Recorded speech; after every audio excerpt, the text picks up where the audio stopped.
Today, I am going to explain a survival movie, The Grey, released in the year 2011. The movie is about the struggle for survival of a group of people who have survived a horrible plane crash against snow wolves, but the death follows them. But before we begin to tell you this amazing story, please make sure to subscribe our channel so that you are updated with all the new exciting movie recaps we release in the coming weeks, and beware of the spoilers. The movie opens with John Otway mentioning that he is tired of working as a salaried killer for the petroleum industry, and he adds that he also does not like the people there. In the following scene, we see that John is a sniper killer and protects the workers from the wolves. He gets inside the facility and describes how he misses his wife and starts writing a letter for her. John recalls the wolf he killed that day and how he helped him die by reading the lines from a poem his father wrote. John misses his wife a lot and attempts to commit suicide because he has lost her. After that, John is seen inside a plane with other workers when a man named Flannery accompanies him and starts talking to him.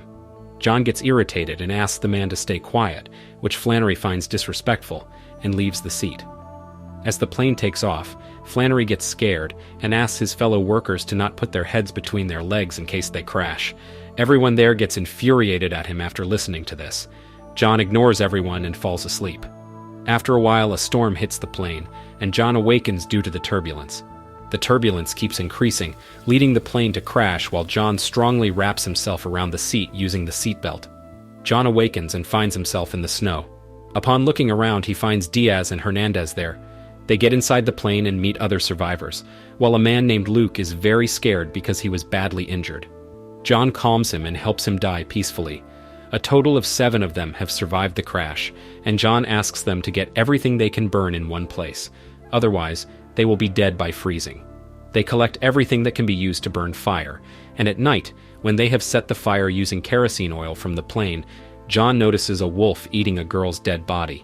As John heads toward the wolf and challenges it, it attacks and injures him while the others arrive and save him. Flannery gets worried, thinking that John may turn into a werewolf, while John seems concerned and wishes that the wolf may be passing by. When asked, John reveals that passing by is the opposite of living here, as the wolves have a hunting range of 30 miles, and if they are in that range, the wolves will keep coming for them. Diaz makes fun of him for suddenly knowing so much about the wolves, and John reveals that he was paid to protect them by hunting the wolves. Diaz is seen robbing a dead body when John arrives and threatens him to keep everything back. Later that night, when all the 7 survivors are sitting together, a pack of wolves appears, and John asks his friends to stay strong as the wolves are there just to test them. After the wolves leave, John suggests them to sleep in shifts of 2 hours, and Burke volunteers to guard at first with John. When it's Hernandez's turn, he gets up to pee, but a wolf appears and kills him. The next morning, everyone panics after finding Hernandez's dead body, and John suggests they leave the place as there are dead bodies everywhere and they have no cover. John trees nearby and decides to move in their direction so that they may cover themselves there, while Diaz opposes the idea. Diaz tries to resist, but he must follow John when everyone starts getting ready to leave. John spots a dead body while filling a bottle with kerosene and asks everyone to pick up the wallets from the corpses for their families. After all the wallets are collected, Henrik raises a toast and prays for the dead, thanking God for keeping them alive and expressing his hopes. After that, they leave the place and start moving in the direction of the trees. After covering a short distance, Flannery is left behind by the rest when wolves surround and kill him before he can be rescued.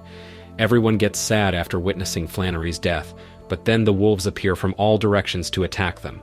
John, Talgett, Burke, Diaz, and Talgett are the only ones to survive, and they start rushing towards the trees to get rid of the wolves. Suddenly they fell and lost all the wolves. John orders them to set a fire as soon as possible so that they may scare the wolves. Somehow, the wolves do not follow them. In the evening, John guides them in making spears from the woods to protect themselves from the wolves, but Diaz opposes again and gets ready for a fight with John. John overpowers Diaz, but suddenly a giant wolf arrives behind Diaz, which frightens them. The wolf simply steps back after looking at them, and John reveals that it was an Omega wolf sent to test them. When Diaz sits back and apologizes for his behavior, a wolf attacks him from behind, but they manage to kill it and decide to cook and eat it. John and others are happy, but Diaz gets mad and chops off the wolf's head to throw it back to the other wolves. Suddenly they get scared after listening to the alpha wolf when it growls.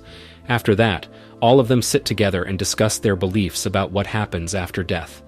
Henrik and Talget appear to believe in heaven and God, while John and Diaz believe that death means the end of everything and there is no heaven after it. Suddenly, Burke awakens after dreaming about his dead sister Emma, but John comforts him and asks him to go back to sleep as his condition was not good at that time. Talget then starts missing his daughter and mentions that he misses the time when her hair used to hover on his face and they used to laugh together. Diaz wishes to be with her while John talks about his father, saying that he was a drunk man. Despite having no emotions, his father was not empty of love and was interested in poetry, which may be his way of apologizing. He mentions that his father wrote about his death, which he still remembers. Then they listen to the thunder and get ready to face the storm. The next morning, when they are in the middle of a storm, John finds that Burke has passed away and tries to help him. Now, John, Diaz, Talget, and Henrik are left behind, and they start moving ahead. After a while, John finds a logged tree and listens to the sound of water, and they rush to find people around. Eventually, they arrive at the end of a hill where they decide whether to jump into the trees or die by wolves. They make a rope using the clothes, and Henrik jumps to make the way for the others to climb safely to the trees instead of jumping. After Henrik succeeds in connecting the rope, Diaz climbs safely to the trees. John asks Talget to go first, but he refuses, mentioning his height phobia. John also climbs safely to the other side, but when it comes to Talget, he gets scared, and despite trying his best, his hand slips. Talget falls and starts hallucinating about his daughter, who has hovered over his head the same way he mentioned it the other night. Suddenly, the wolves drag him away from there and kill him before John, Henrik, and Diaz can approach to rescue him. Meanwhile, Diaz slips his hand while climbing down the tree and gets his ankle broken. Now only 3 of the survivors are left, and the trio continues looking for aid. After walking for a while, Diaz gives up and sits down, refusing to walk any further. Henrik and John try to convince him, but he does not agree to leave the place, stating that he has given a shot, and now he is tired. He hands over his wallet to them and gets sad, recalling what his life has been like and what he will do after getting out of there. Finally, he persuades John and Henrik to go ahead while he keeps waiting for his death. On their way ahead, Henrik questions John about the night he attempted to commit suicide, stating that he saw him that night and asking whether he knows that it feels warm after death.